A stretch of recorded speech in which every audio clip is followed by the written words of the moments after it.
Welcome, Ian. Wonderful. Hello, everyone. I appreciate that it's the end of a long and exciting conference. And for those who have stuck around to the end to listen to this conversation, I appreciate and acknowledge you. I hope to make this an exciting and memorable 30 minutes for you. I want to talk to you about how to maximize return on influence in the influence economy. Here's my intention. You will come away 30 minutes from now with superior perception, seeing things that you perhaps hadn't seen before or hadn't seen in such detail before. And you will also come away with superior tools, being able to act based on that seeing in new ways because of new capabilities you've developed. And I analogize how I'd like you to feel to my favorite superhero, which is Batman. Batman is my favorite superhero and the favorite of most that I know because he's just a human being, but who has developed great perception and great capabilities. And I hope that you feel a little bit more like Batman after the end of this talk. This is going to have two parts. First, I want to distinguish what you will see, which is what I call the influence economy, and show you how it's coming as inevitable. And in part two, I'm going to give you the tools to navigate the influence economy and to find your influence. Now, who am I to be sharing this with you?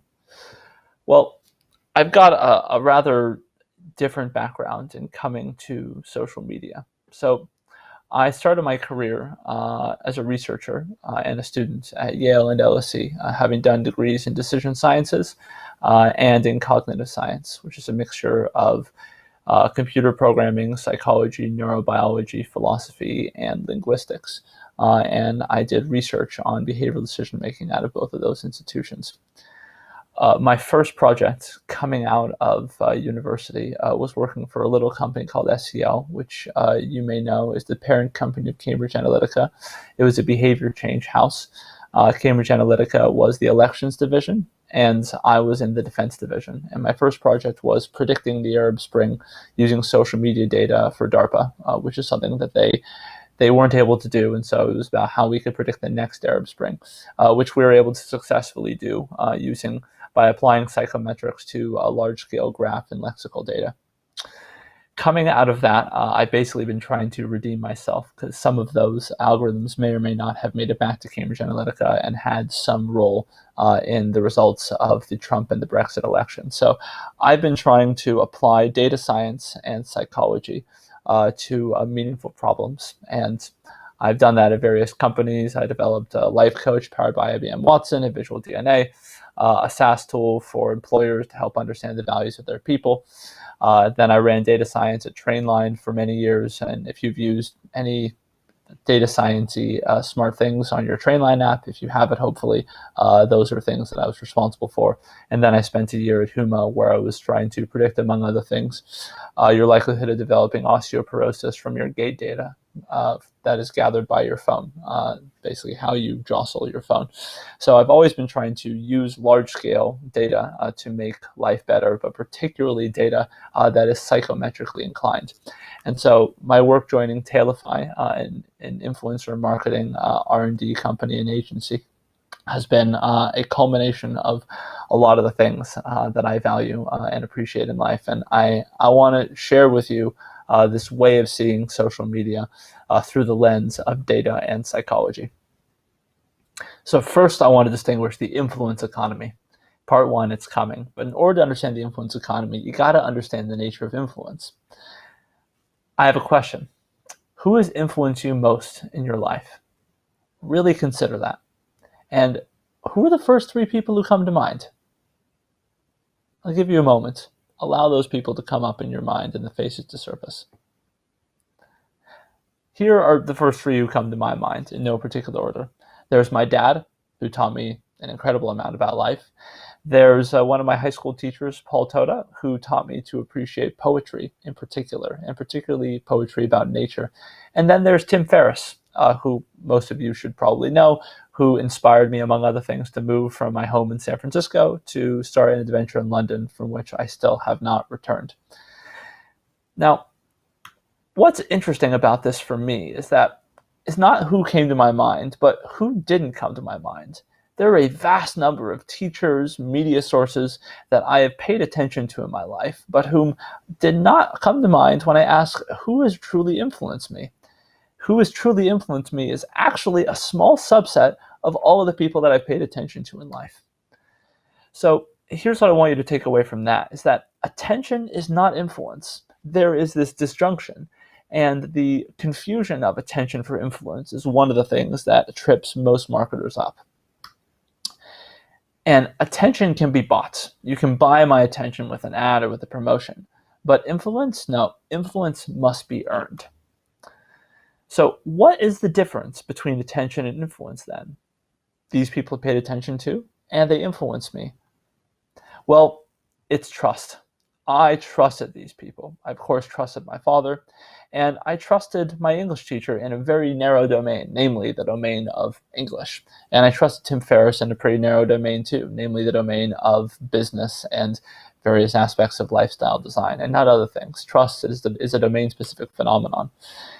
And this is the equation I want you to remember. If you don't remember anything else from my presentation, remember this, that attention plus trust equals influence. And trust is that secret ingredient towards actually distinguishing and earning the influence you need to grow your business. So then the question arises, well, what is trust? Well, this is one definition that I particularly like. There are a variety of definitions all around the same lines, but this is a particularly good and simple synthesis that trust is really a function of two things: competence and character. Competence is about expertise in a domain that's relevant to your aspiration. So that is a domain-specific thing. I trust Tim Ferriss for business and lifestyle design. I do not trust him for relationship advice because he's clearly not competent in that. Character is about alignment with your core values. That is, do you feel like this person gets you? Are they on your same wavelength? Are they going the same direction as you in life? And so when you put those two together, what influence is really about is influencers pull us in a direction we want to go. We as human beings have so many vectors of development and growth. There's so many hierarchies of competence we could climb. We could master guitar. We could master our marriage. We could master Counter-Strike. There are ways that we want to grow and evolve. And influencers are just one or two rungs higher on some hierarchy of competence, which we would particularly like to climb. They pull us in a direction that we want to go, and we feel this alignment with them that they're going to pull us in the direction we want to go and not pull us off course. That is the nature of influence. So now that you understand the nature of influence, I want to talk about where influence is going. So what I love about the modern world today is that I no longer have to pay attention to people who do not influence me, to people who I don't trust. Growing up, and when I was just looking at mass media, I had to take the good with the bad, and I had to filter them out myself, filter them out psychologically. Now I can not just filter voices that I don't trust out psychologically, I can filter them out physically. I no longer watch mass media TV, and I haven't watched it for years. I can't remember the last time I've done something based on a billboard, and thanks to COVID, out of home is particularly irrelevant now. Facebook advertising, I can't remember the last time I've actually clicked on a Facebook ad, and the same would go for a Google ad, to be perfectly honest. Now, it doesn't mean these people don't influence me to some extent. It just means that their ability to influence me has been dramatically reduced because I simply don't trust them, and I use an ad blocker. I can also filter them out, and I am not alone. So to give an analogy of what this new world is, if before the rise of social media, the world was a bit like Hyde Park, a public park. If you wanted to get someone's attention, you could just go up to someone and ask them, or you could stand on a pedestal at Speaker's Corner and just start speaking. Eventually someone would hear you. We don't live in a park anymore. Everyone lives in their own little walled gardens where they get to bring in only those who they trust. And you know what? It's a fucking great time to be an individual. My social media feeds are filled with great content from people who I absolutely love and trust, and it is my walled garden is a place where I can grow and develop in exactly the ways that I want to grow. It's a wonderful time to be an individual in the world of social media. However, it's a really confusing time to be a brand, because if you don't have the key to my walled garden, how the hell do you get in? Because you can't buy access anymore. So a symptom of a shift that's going on is rising CPAs. This is why most people come to us at Tailify, an influencer marketing agency, is that they're seeing rising CPAs not just across the mass media channels, but across the programmatic channels where they used to be able to find cheap customers. Used to be you could find cheap customers on Google, then you could find cheap customers on Facebook. Now increasingly, we're seeing our clients are really struggling to grow via those channels. So why are we seeing this trend? Why are people walling themselves off? Why are we seeing rising CPAs? Well, there are three big sub-trends that are driving this larger trend towards influence: choice overload, media diversification, and what I'm calling the great revaluation. So choice overload is this psychological phenomenon, which can be characterized in this way. Consumers, thanks to the internet, have way more decisions to make. Many more decisions that were simply made for us in previous generations are now available to us. More importantly, the amount of available options for eating has absolutely exploded. Whether it's salad or mayonnaise or laptops, the number of available options we can now choose from is just incredibly vast. That is the wonder of the digital age. Now, human cognitive capacity has remained the same. We've got pretty much the same brains that we evolved in the Serengeti 2 million years ago. And therefore, our reliance on proxy decision makers, on brains outside of us to pre-process this incoming stimulus has increased. So we're using individuals largely, whether they be individuals who are trusted or crowdsourced reviews, in order to overcome this problem of choice overload. Now, what's allowed us to do this is what I'm calling media diversification, and this is the growing fragmentation of media. Firstly, what we're seeing is that there, and most importantly right now, what's really shifted is this trust in mass media channels going down. Recent Pew Research studies showed that trust in mass media has gone down by 20% over the last 5 years, which is the largest drop they've seen in this particular survey ever. More than that, big tech trust in that is also going down. I should have added a graph from that, but basically the most trusted organization is Amazon of big tech at 23%, whereas Facebook is hovering around 11%, which is another research study asking individuals, do you trust these organizations fundamentally? Do you trust them with your data? Do you trust them as organizations? And it's incredibly low, the trust in big tech now, which we're seeing reflected in lower engagement with their platforms, and in particular with their advertising, which are the things that you can't control. As a result, and partly going along with this, the accessible source of information has exploded. Thanks to the rise of influencers now being able to pay for their work, it is now a viable profession to speak and to have one's own voice. There are so many more accessible sources of information. As we've gone up from the tribal age of being able to only listen to our immediate friends and family to the mass media age, going up from stone tablets all the way through radio and TV and the internet age to the social media age where now everyone has a voice on the internet.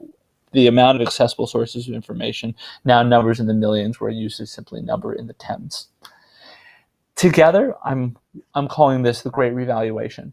Now, notice in this picture that you're in Times Square, but a lot of people, despite all this out-of-home advertising, are looking down at their phones or just talking to each other. And that is because peripheral attention, which was that quantity which has been monetized by Google and Facebook so effectively, is being devalued. It simply isn't worth as much as it used to be. What is valued? Well, it's the attention plus trust, which is influence.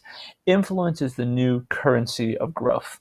That limited substance, which every business needs in order to grow. Like you as a human body need water to grow, you as a business need influence to grow. If you do not have influence, if you do not have people's trust and attention, it doesn't matter how good your product is. You simply are not going to be able to grow your mission. You're simply not going to be able to grow your organization. And I characterize these trends altogether as the influence economy. And in this influence economy, he who has the keys to people's hearts and minds has the power. And the economy is going to increasingly revolve around those who have influence, those who have trust, and those who have attention. So in the influence economy, there will be winners. Indeed, there already are. Dollar Shave Club, on the back of viral videos and a great influencer strategy, grew to be $1 billion business in 5 years.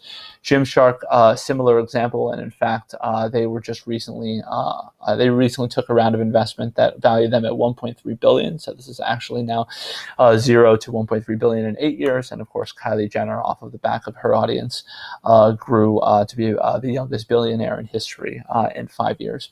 And these all grew on influence-first strategies, on partnering with people or being the source of influence such that your products, regardless of their quality, were able to become dominant in their marketplace, in their categories. Now, there are winners, but to be honest, most brands are losing. The ROI by this is a pretty representative example. The ROI by influencer for one of the brands who worked with us, and this is what their data was before they worked with us. They worked with 250 influencers. ROI is on the left, the influencers are on the bottom. Now, what you see is the most egregious power curve you'll probably ever see. Only 7.5% of the influencers they ever worked with were profitable, which is to say the money that they brought in exceeded the budget they paid for these influencers. Over 15% achieved nothing. You pay them $1,000, they achieve 0 sales. Overall, they had a negative 54% ROI, but they still saw that the top 1% were incredible. They delivered 51% of the overall ROI. So the challenge here is finding high ROI influencers. And there's multiple studies that will confirm that the biggest challenge that marketers have today who are working with influence is finding the right influencers. Now, what if you could find those with the influence you needed to grow? What if you could find out where in this vast social graph the influence that your brand specifically needs to grow is? That is the key to influence, and that is the key to thriving in the influence economy. And now I'm going to talk about how to do that, how to navigate the influence economy, and how to find your influence, those who have the keys to your customers' minds. So here's why it's so hard. So first, you need to understand what is influence and effect. So it's about the capacity to produce effects on the actions of others. Capacity is about prediction. Actions is about behavior. Others, it's about relationship. We're talking about predicting behavior in the context of a social graph. Here's why it's so hard. There are only 630,000 global securities in the world, stocks you can buy, and we haven't yet figured out the way to automatically get the right portfolio for everyone to grow. Now, when it comes to influencers, there's an order of magnitude more. CIQ, Creator IQ, has 20 million influencers in their database, and there are other databases which have over 100 million influencers. So there's clearly an incredible amount of choice when it comes to who to work with. But it's even worse, because if I buy a share of Apple and you buy a share of Apple, it doesn't matter who buys the share. It goes up and down, whatever. But if I do a brand collaboration with Apple and you do a brand collaboration with Apple, we're not going to have the same results. So it's incredibly complex. It's really this incredible cracking the influence problem is really this incredible matchmaking problem where you are a brand and you're trying to find who in this vast social graph of all the possible influencers is really going to be your match. You're asking, will you love me? It's very much like dating.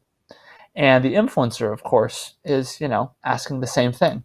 They're asking, will I love you? Is this going to be a profitable collaboration? And what you're trying to figure out is, what is the potential sales going to be if we work together?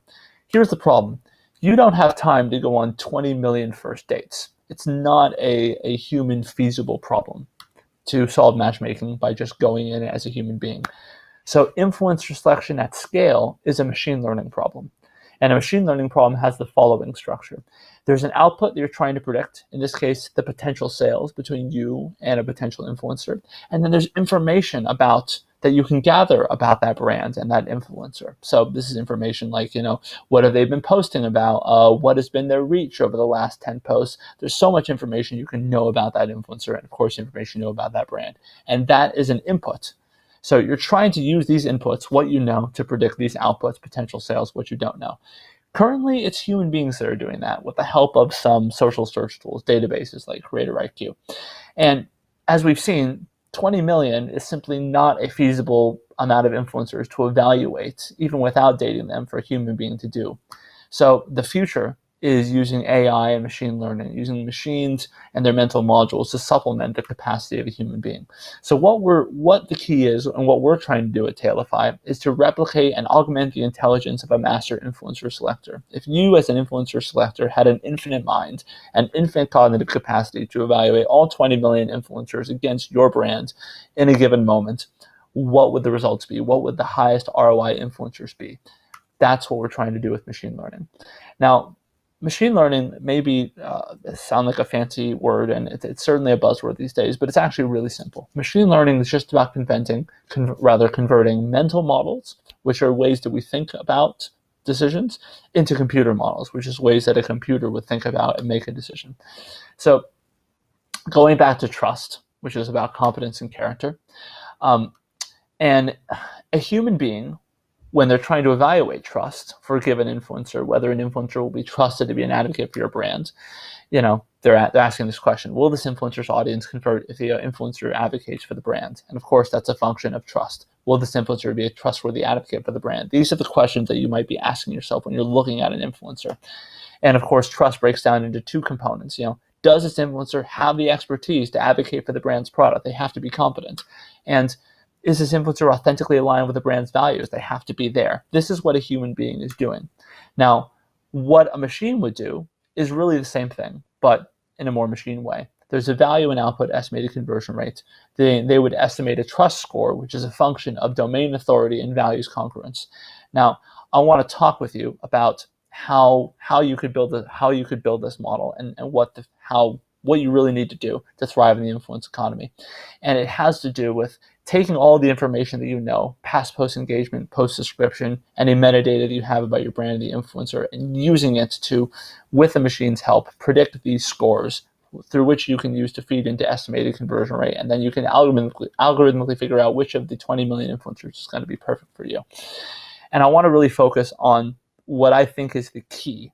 And this is what I learned from my time, contributing inadvertently to Cambridge Analytica, which is taking psychometrics and adding them to an algorithm which you can use to understand which influencers are going to be best for you. So I want to talk a little bit about values. Values are the missing ingredient for predicting influence. Values are principles or standards of behavior. Now remember the definition of influence, that it's about behavior. Values are naturally going to be relevant. If you understand the principles by which individuals are making their decisions, then you can predict their behavior. So we're working with a professor in Amsterdam who has created the values scale, and this is one of his definitions of values, that values guide people when they make choices. Consumers, for instance, will be looking for products or services that express those values that are important to them.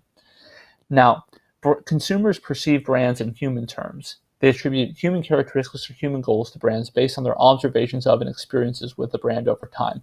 So your brand has values, just like a human being has values. Brands are perceived as human, then we can measure influencer brand value congruence by using the same value scale. So in other words, if we could have a scale by which we could understand your brand's values and the values of your influencers, then we could automatically calculate influencer brand values congruence, and we can find you the best, most trusted influencers for your brand. And this is basically how we do it. The scale that we use at Tailify is the values compass. This is the scale developed by the professor in Amsterdam. It's an 11 element scale arranged in a circumplex by which you can understand the values of any brand or individual. And a brand's values can be measured scientifically. For instance, this is what his research has found. When you ask people to assess a brand on their values, you tend to get this pretty characteristic response. So for instance, let's look at Audi here. You see they index highly on things like beauty and prestige. Volvo indexes highly on safety, unsurprisingly, and Toyota indexes highly on social responsibility, unsurprisingly. So brand values congruence drives consumer behavior is what this research is telling us, and it's what our own research is telling us. Now, how might we understand the values of your brand and the values of your influencers? So currently, we assess that through a questionnaire, which is what we're doing with our clients today, and it's what you can do as well. If you take this questionnaire, which you can find online, and you figure out your own values, and then you send this survey to influencers who you might want to work with. It takes about 5 minutes. Then you can understand what the potential match is going to be and use that to allocate your budget appropriately to the influencers which are really going to work for you. Now, that of course doesn't scale to all 20 million. So what we're doing is I'm pulling a trick that I learned from Cambridge Analytica, where Cambridge Analytica figured out how to understand your personality from your likes. We're working on trying to understand your values as an influencer and an individual on social media from your social media activity, which so far we're seeing some good success with. And that's really the future. So we've gone very broad and we've gone very deep. So I want to wrap it all up so you can take this away into something that's going to be usable for your business. So again, my intention has been to give you superior perception to see the future and superior tools. So superior perception, I want you to take away that the influence economy is already here. It's just not widely distributed. There are winners and there are losers, and the gap will continue to widen. And I want you to remember that the biggest thing is trust. And the trust in the mainstream media has declined 20% over the past 5 years. Trust is what you need, and trust is what the channels you're probably spending most money on are lacking. And not long from now, the vast majority of consumers will consume the vast majority of their content through personal, trusted networks of influence. The walls of our walled gardens will grow higher. And the capacity to influence, not the capacity to attract attention, will become the new currency of marketing. And brands just bidding for attention, that are just putting more and more money into the same untrusted channels, will be pruned away. And brands who become part of consumers' trusted networks, their extended brands, these are the brands that are going to thrive. In terms of tools, I want you to remember evaluating influence at scale is freaking hard. And for brands using today's tools, we've seen the top 1% of influencers generate the majority of measurable ROI and 90% of influencers generating negative ROI. So using data and psychology, we've learned that you can speed date through millions of influencers automatically to find those with the outstanding ROI. And there's a lot more that you can do with data and psychology. So in sum, this is my 4-step plan. This is my last slide. So first, this is how to thrive in the influence economy. You need to understand the reason that your brand exists in psychometric terms. If you don't understand the reason your brand exists in terms that are comparable with the reasons that why influencers exist, you will not be able to find that existential match between you and your potential partners. Then you need to filter for influencer partners who exist for the same reasons that you exist, and we can do that automatically. Then you can build long-term partnerships with these influencers using data to continually improve. And then finally, monitor the social graph, that vast social landscape into which influence has been diffused, until your brand has saturated all viable communities, until you have become a category leader because you have become the most trusted brand in your category, the most influential brand, because you have built that trust and you also have that attention. And if you're interested in working with us to find your own influence, email us. I'd love to hear from you. If you're interested in just finding out your values, I would love to work with you to do just that as a start, if that's something that you're curious about. And I want to thank you for your attention and hopefully your trust. And I think we've got exactly 90 seconds, so that might be time for one question. Thank you.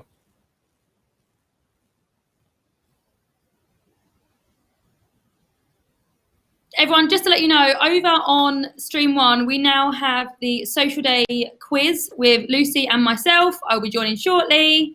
But just a massive round of applause to Ian. Thank you so much. Thank you. If you head over to Stream One, I'll be joining you shortly. Thank you.